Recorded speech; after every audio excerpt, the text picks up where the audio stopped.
name's Donna Gambino, and I'm here today to talk to you about how to do holiday decorating without increasing your back pain. All right, so I have to be honest, I love to decorate for Christmas. I am a Christmasaholic, and I have 6 trees, and I love decorating them. I love changing the themes. I love putting all sorts of crazy stuff on the trees. I love putting up lights. I like going overboard. So I've had back pain in the past, and I've had to really modify some of my movements and some of my things that I do during the holidays to prevent myself from increasing back pain during this fun time of year.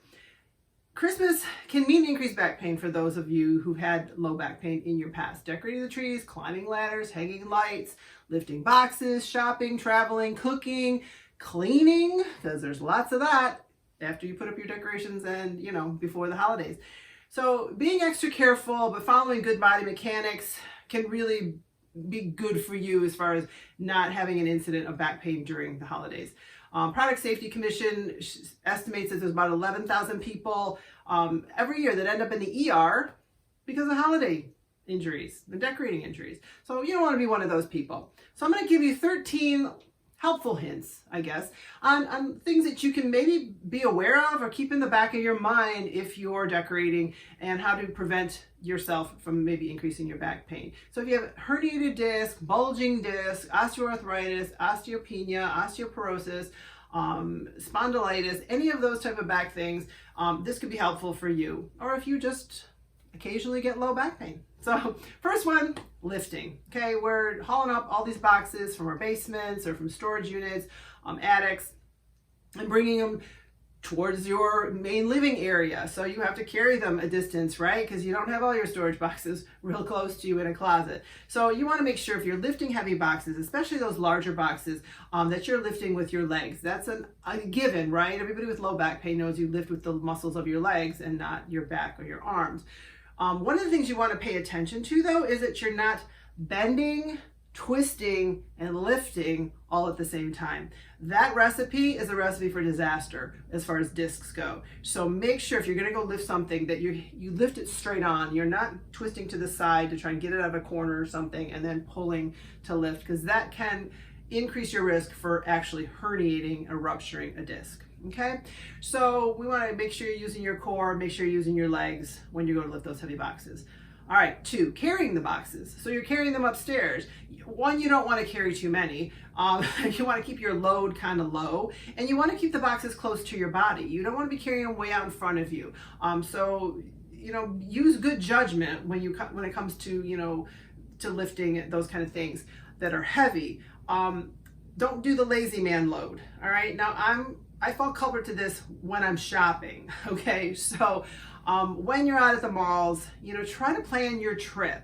So know where your stores are in the malls. Look at those maps that are online now that you can see. So know that you're going to make this many stops at this end of the mall, and then go to your car and unload. So you're not hauling around all those packages, walking awkwardly. We tend to always carry packages on one side of our body, just like we put our purse on one side of our body. So you want to be in that kind of off-kilter position where you're carrying heavy loads. So do your shopping at one end of the mall, unload, go to the other end of the mall, do shopping at the stores you're going to go to there, and take things to your car and drop them off so you're not carrying so much stuff. As far as kids go, this is COVID time, so will you be seeing your grandkids? I don't know. If you will be, and you've quarantined and you travel to your family's house to see your grandkids, try when lifting the grandkids and stuff, especially, the 20, 30 pounds, lift with your legs, try not to hold them for too long. Other things grandparents love to do is swing them around. So try not to do that. That would be the heavy load and twisting. That's something we want to avoid. Of course, playing with them, sitting on the floor. If you have tight hamstrings and bulging discs, that could be a problem where you're causing some strain in your low back from sitting for prolonged periods of time playing on the floor. If you're a mom and you're going to be cooking, decorating, or shopping and carrying a kid on your hip, that's much like carrying a heavy load on one side of your body and then trying to do stuff on the other side of your body. So that's going to throw your balance off as far as your muscles and as far as load on your back. So you want to pay attention to that. Put your children down every now and then and do your job, and then if you need to cuddle or lift them up to comfort them, do it at that time. All right, number 4, when handling stuff that's on the floor low down, like on low shelves, okay? You find this, right? You either put stuff under the bed, you say you have table leaves, or you have, boxes on a low shelf down in your basement. Try to get down as far as you can to pull those things out so that you can lift with your legs. Try not to bend forward too much to do that. Squat or sit down on the ground, pull it out, then get to a squatting position and squat to lift. All right, you just don't want to be trying to lift something from a very low position. Number 5, wrapping gifts. I always do this. It's like I don't have enough space. There's stuff everywhere. I sit down on the floor and start my marathon of wrapping gifts, and then you go to get up from the floor and your back is killing you. All right, so try to bring those presents up to your countertop or a table, somewhere where you're not going to be bending forward for a prolonged period of time. Forward flexion and, in that forward bent position for prolonged periods of time can increase disc pressure and cause an increase in a bulge, and that can cause an increase in pain down your leg or increase in pain in your back. All right, here's another one, contorted positions. If you're decorating trees, you have probably found yourself in some really weird positions. If you're putting up like a Christmas village and you have to put snow underneath your tree and get all those wires to be hidden, or to hide wires from your trees or your lights or whatever, we get into some really crazy positions to make things look pretty, but then that's at the, expense of our own bodies. So try to make sure that, you set up a good workspace for yourself. If your tree's tucked in a corner, and you're trying to decorate it and you're really reaching, put some magic gliders underneath those trees. They have ones that are with like a felt bottom, and you can slide that tree out nice and easily, and then once you're decorated, push it back in. That way you can get to all sides of the tree that you need to, and you're not, twisting and bending and just getting into crazy shapes. So that's one of the things. Use a stable step stool if you're going to have a large tree and you're going to be standing on a ladder. Make sure you have a partner around, and make sure you have a step ladder that has a wider platform on it, so you have a good base of support and you're not feeling unstable. And of course, if you have balance issues, don't be on a ladder. You're not supposed to be on a ladder if you have balance problems. Ladders, that's my next one, number 7. Make sure it's stable. Make sure you have a partner or somebody around, just to have a spotter. Ladder injuries are really bad, okay? The number one thing that you're going to do if you fall off a ladder is you could break your calcaneus or shatter your calcaneus. I have personal experience with this. My husband has done this, falling off of a ladder, and it is a long rehab, sometimes involves surgery.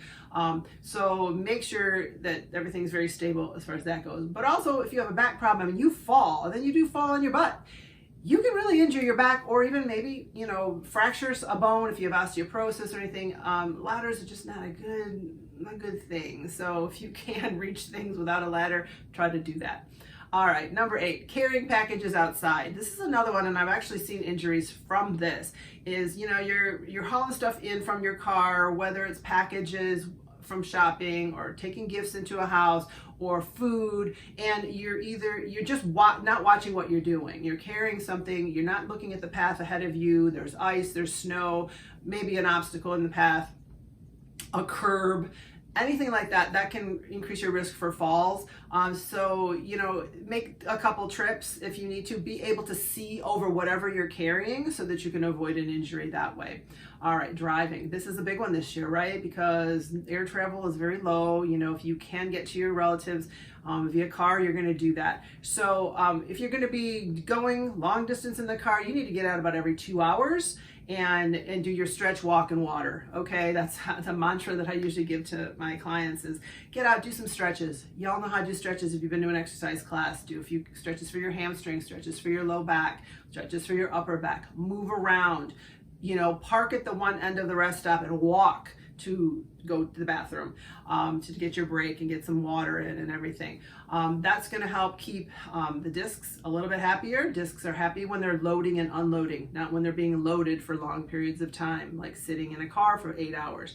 So getting out, moving around is going to keep that disc a little bit healthier. Using good posture when you're in the car. So grabbing a lumbar support, a lumbar pillow or something, or if some cars now have the lumbar supports in them, making sure that your posture is good when you're driving. You can also move when you're driving. And yes, you can exercise while you're driving, whether you're a passenger or you're the driver. So shoulder rolls, shoulder squeezes, pelvic tucks while you're sitting, just moving that back, keeping those bones moving, squeezing your quadriceps.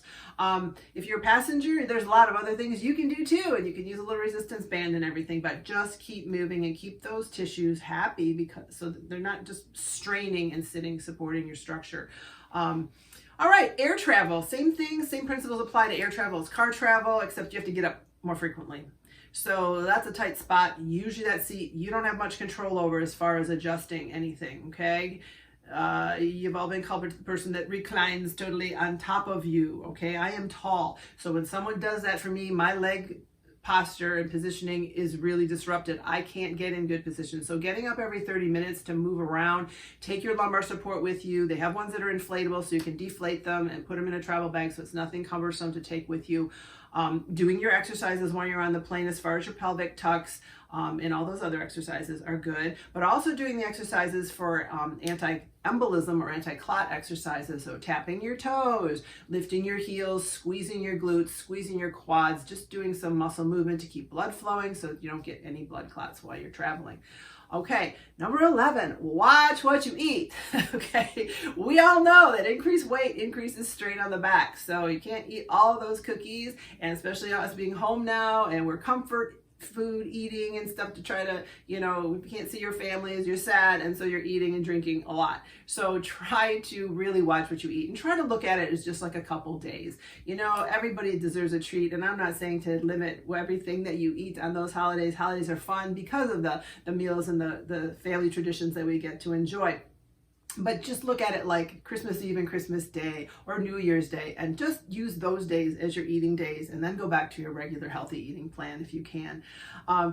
Speaking of eating, so if you're standing and cooking a lot and you are on hardwood floors, ceramic tile floors, try to set your body up for shock absorption. So you can buy shock absorbing mats to have next to your workstations, your islands and stuff if you are cooking.